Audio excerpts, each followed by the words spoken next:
Most people in that room started laughing before she even reached the table. Some looked away out of embarrassment. Others stared openly, almost offended that she had shown up at all. The men standing inside that private security facility had spent years building reputations around fear. Former Marines, ex-Special Forces operators, men with scars running across their knuckles and necks, men who had guarded celebrities, politicians, and billionaires. Every single one of them looked dangerous. And then the doors opened, and a tired-looking woman walked in holding a cheap gym bag with both hands like she was trying not to let it fall apart. Her sneakers were worn down at the heel. Her jacket looked 2 sizes too big. There were dark circles under her eyes, and for a moment, nobody thought she belonged there.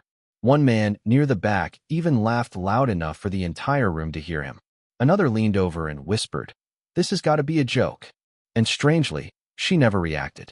She didn't argue, didn't defend herself, didn't even look angry.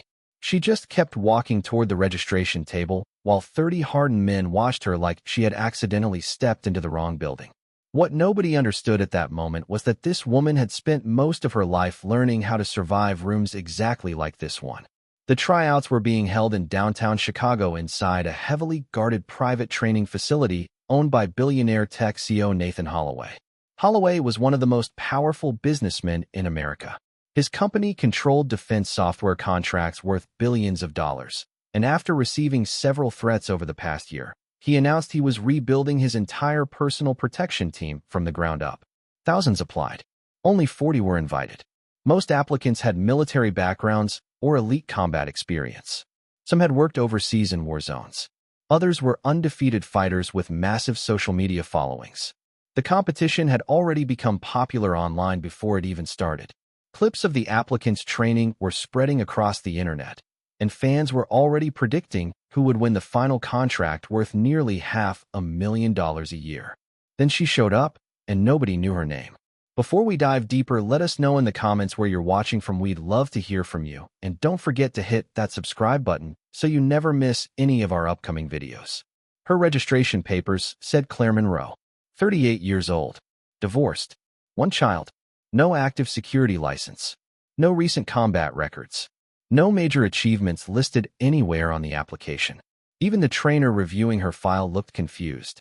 He flipped through the pages twice before asking if there had been some kind of mistake. Claire calmly shook her head and said she was exactly where she needed to be. That answer only made the room laugh harder. One applicant sitting beside the weights section muttered that she probably thought this was some kind of fitness competition. Another man asked if the daycare center downstairs had sent her to the wrong floor. But while everyone else kept talking, Nathan Holloway remained completely silent from the glass balcony overlooking the facility. He watched her longer than anyone else did, almost like he recognized something the others didn't. Almost like he had seen that expression before somewhere he couldn't fully remember. Then the evaluation started. The first tests were brutal. Timed endurance drills, tactical movement courses, close combat demonstrations. One by one, applicants tried proving they were the strongest person in the room. Some shouted after every punch they threw. Others tried intimidating competitors before the matches even started. Claire barely spoke at all. She moved quietly through every exercise without drawing attention to herself. But slowly, people started noticing small things that didn't make sense. She never looked nervous under pressure. She never wasted movement. During target drills, she adjusted her stance once and hit every mark without missing. During defensive reaction tests, she reacted before instructors even finished their commands. One former military contractor stopped joking entirely after watching her disarm a training knife faster than anyone else in the building. The room slowly became quieter around her, not because people respected her yet, but because they were starting to feel confused. And then came the moment that changed everything. His name was Brock Mercer, 6'5", nearly 260 pounds, former underground fighter, undefeated in 7 professional combat tournaments. Brock had become the clear favorite among the applicants before the event even started. Cameras followed him everywhere. He enjoyed humiliating weaker competitors, and most people in the room loved watching it happen. When Brock noticed Claire standing near the mat waiting for instructions, he smiled in a way that immediately made several people pull out their phones. Everyone sensed something embarrassing was about to happen. Brock walked directly toward her while the crowd opened a path around them. He looked down at her and laughed softly before asking, "You sure you're in the right building?" Claire looked at him for a second without emotion. No anger. No fear. Just silence. Brock took that silence as weakness. The crowd did too. A few people laughed again. One man shouted that the fight wouldn't last 5 seconds. Another said Brock should go easy on her. Even the trainers looked uncomfortable. Nobody wanted to stop it because everyone expected the same outcome. But Nathan Holloway kept watching from above, and for the first time that day, his expression changed. The instructor stepped between them and explained the rules. Controlled sparring. 10-second engagement. No cheap shots. No excessive force. Brock cracked his neck and smirked at the crowd while Claire quietly removed her jacket and placed it on the floor beside her bag. And that was the exact moment something shifted in the room. People noticed the scars on her arms. Old scars. Not random injuries. Controlled ones. The kind that came from years of violence. Brock didn't notice. Or maybe he didn't care. The timer appeared on the digital screen above the mat. Several applicants raised their phones higher, waiting to record what they thought would become another viral humiliation clip. Brock bounced forward confidently, while Claire stood completely still. Then the buzzer sounded. 10 seconds later, Brock Mercer was unconscious on the floor. Nobody understood what they had just seen. 1 second Brock was moving toward her.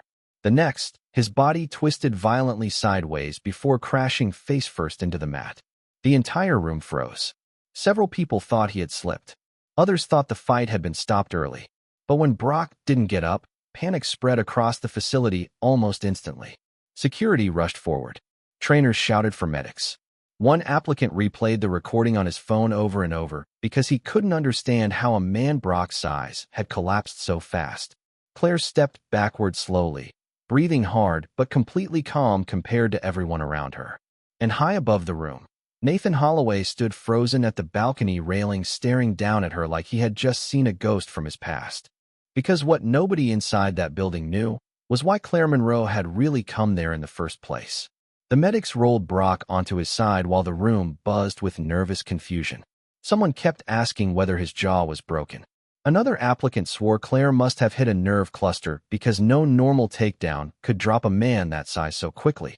But Claire ignored all of it. She simply picked up her jacket and slipped it back on while whispers spread across the room like wildfire. The same people laughing at her 10 minutes earlier were now staring at her carefully, trying to understand what they had missed. One of the trainers finally walked over and asked quietly where she had learned to fight like that.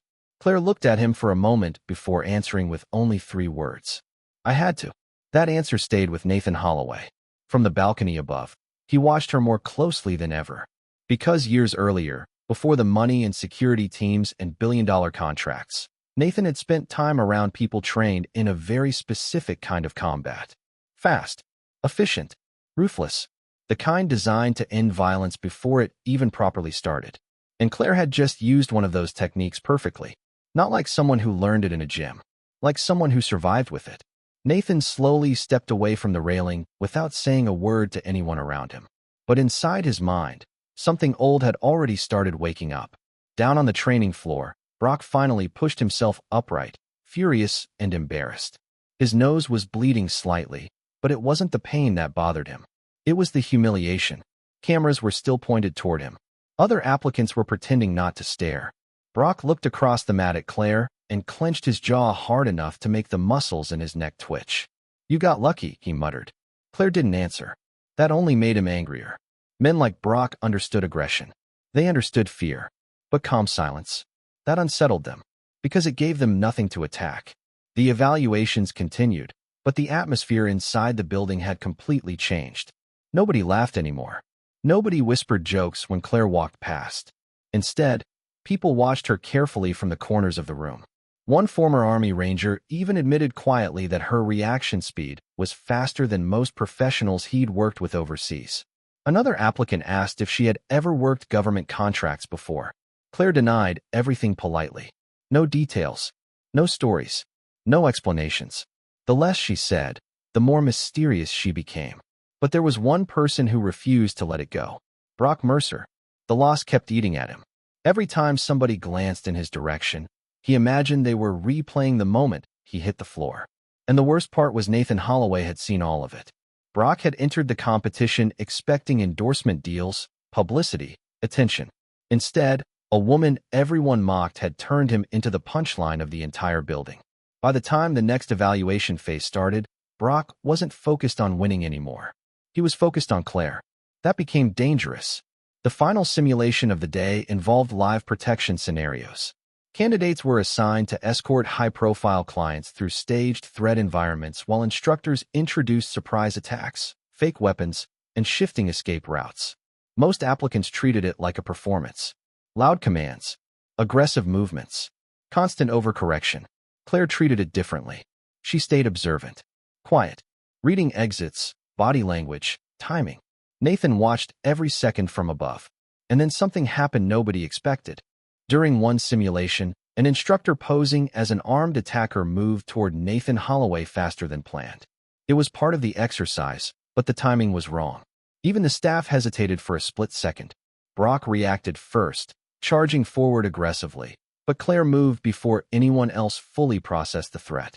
She intercepted the attacker halfway across the room, redirected the weapon hand, and shielded Nathan in one fluid movement, so fast the entire floor fell silent again.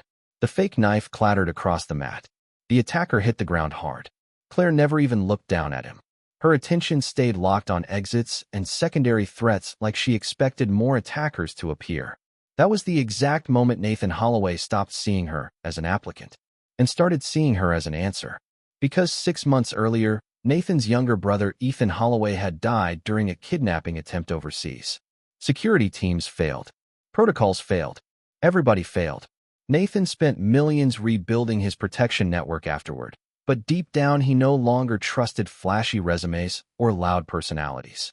He trusted instincts. Survival. People who stayed calm while everyone else panicked. And Claire Monroe reminded him of someone he once knew during the worst years of his life. After the simulation ended, Nathan requested a private conversation with her. The room immediately noticed.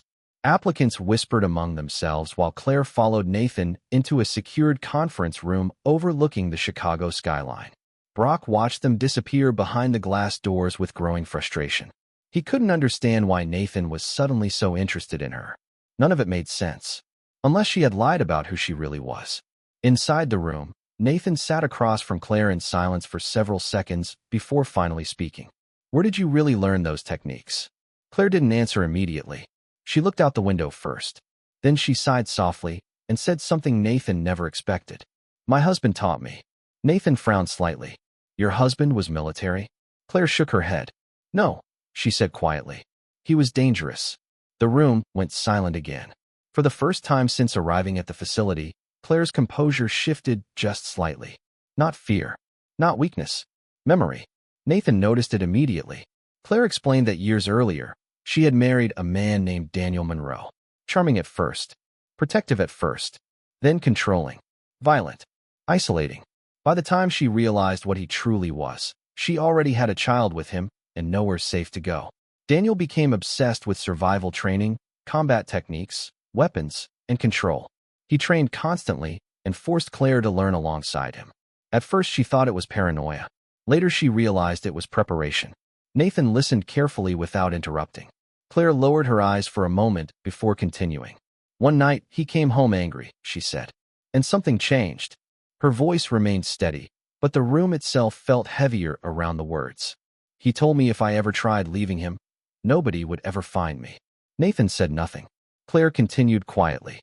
"So I learned faster." For years she endured the relationship while secretly studying everything Daniel taught her. Timing, balance, pressure points, situational awareness, how violent people think, how they move before they attack. She learned because survival demanded it. Then one night, after Daniel attacked her in front of their daughter, Claire finally fought back. Hard enough to escape. Hard enough to disappear. She changed cities, changed jobs, changed everything. And for nearly 8 years, Daniel Monroe never found her. Until recently. Nathan leaned forward slowly. "What changed?" Claire reached into her bag and pulled out a folded envelope. Inside was a printed photograph. Nathan looked down at it carefully. It was security footage from outside Claire's apartment building taken 2 weeks earlier. Daniel Monroe was standing across the street watching the entrance. Nathan's expression darkened immediately. "He found us," Claire said softly. "Us." Not me. Us. Nathan understood instantly. Every decision Claire made revolved around protecting her daughter. Every exhausting job. Every sleepless night. Every moment inside that training facility. She hadn't come there chasing fame or money or ego. She came because she needed resources, protection, stability, a way to keep her child safe from a man she believed would eventually come for them again. And suddenly, everything about her made sense. The silence inside the room stretched longer. Then Nathan asked the question quietly. Why didn't you tell anyone? Claire almost smiled sadly. Because nobody listens until they're scared. Nathan stared at the photograph again. And deep down, something colder than concern settled into his chest. Because he recognized Daniel Monroe. Not personally, professionally.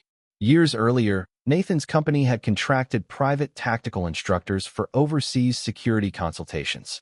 One name surfaced repeatedly during internal investigations involving violence complaints and illegal operations. Daniel Monroe, former contractor, highly trained, unstable, dangerous. Nathan slowly looked back up at Claire. And for the first time that entire day, he realized the threat standing over this story wasn't Brock Mercer. It was someone far worse. Meanwhile, outside the conference room, Brock's frustration had started turning into obsession. He paced the hallway, replaying his humiliation over and over inside his mind, while other candidates avoided eye contact with him. Then one of the facility staff approached quietly and handed him a phone someone had turned in at reception earlier. Brock frowned in confusion. There's no contact name, the employee explained. But whoever called said it was urgent. Brock answered cautiously. A calm male voice spoke immediately. Claire Monroe still there? Brock froze slightly. Who is this? The voice ignored the question. Tell me something. The man continued calmly. Did she hurt anybody yet? Something about the voice felt wrong. Controlled. Cold. Brock glanced toward the conference room doors. Who are you? A long silence answered him. Then the man spoke again. She used to belong to me. The line disconnected. And suddenly, for the first time all day, Brock Mercer felt afraid. Back inside the conference room, Nathan finally stood from his chair and walked toward the window overlooking the city. Traffic lights flickered far below them while evening settled across Chicago. Claire remained seated quietly, watching him carefully. She had spent years learning how to read dangerous people, and Nathan Holloway wasn't reacting like an employer hearing a tragic story. He was reacting like a man connecting pieces of a larger problem. When Nathan turned back around, his expression had changed completely. You're not safe, he said. Claire gave a tired smile. I figured that out a long time ago. Nathan walked slowly back toward the table. No, he replied quietly. You don't understand. If Daniel Monroe is active again, this is bigger than domestic violence. Claire's face tightened slightly. Nathan explained that Daniel had disappeared years earlier after several unconfirmed reports connected him to underground protection work, illegal enforcement operations, and high-risk private contracts overseas. Nothing was ever proven officially. People like Daniel rarely left evidence behind. But enough stories circulated inside security circles that his name became something professionals avoided mentioning casually. And Claire had survived living with him. That realization unsettled Nathan more than he wanted to admit. Before either of them could continue, the conference room door opened sharply. Julia stepped inside looking tense. Nathan, she said carefully, we may have a problem. Nathan immediately noticed the shift in her voice. What happened? Julia hesitated. One of the external cameras picked up someone outside the facility asking questions about Claire Monroe. Claire's eyes lowered instantly. Nathan's jaw tightened. Show me. Minutes later, they stood inside the surveillance room reviewing footage from the street outside the building. A tall man wearing a dark jacket stood near the entrance, speaking calmly with security personnel. Most people walking past wouldn't notice anything unusual about him. But Claire noticed immediately. Her breathing changed. Very slightly. Nathan saw it. That's him, she whispered. Daniel Monroe. Even through grainy security footage, there was something deeply unsettling about the way he moved. Relaxed. Patient.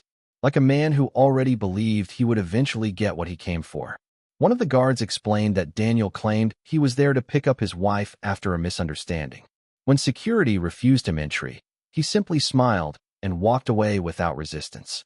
That frightened Claire more than if he had screamed. Because Daniel never rushed anything. Nathan stared at the monitor silently for several seconds before speaking. Lock the building down. Everything inside the facility changed instantly. Security doors sealed. Exterior exits monitored. Applicants ordered to remain inside until further notice. Confusion spread across the training floor, while rumors exploded among the candidates. Brock sat alone, near the lockers, replaying the phone call in his head over and over. She used to belong to me. For the first time since meeting Claire, Brock understood something terrifying. She had never been competing against him. She had been surviving someone else. And somewhere outside that building, Daniel Monroe was waiting. Claire stood near the surveillance monitors, watching the street below. Nathan stepped beside her quietly. "You should have gone to the police." Claire gave a hollow laugh. "I did." Nathan looked at her. "He always knew how to sound believable," she continued softly. "That's the problem with men like Daniel. To strangers they seem calm, intelligent, respectable. Nobody sees what happens after the doors close." Nathan said nothing because deep down he knew she was right. People trusted appearances. That was the entire reason everyone underestimated her when she walked into the building earlier that morning. And now those same people finally understood the truth. Claire Monroe wasn't dangerous because she wanted to hurt people. She was dangerous because life had forced her to become impossible to break. And outside the facility, hidden somewhere in the growing darkness of downtown Chicago, the only man she had ever truly feared was getting closer.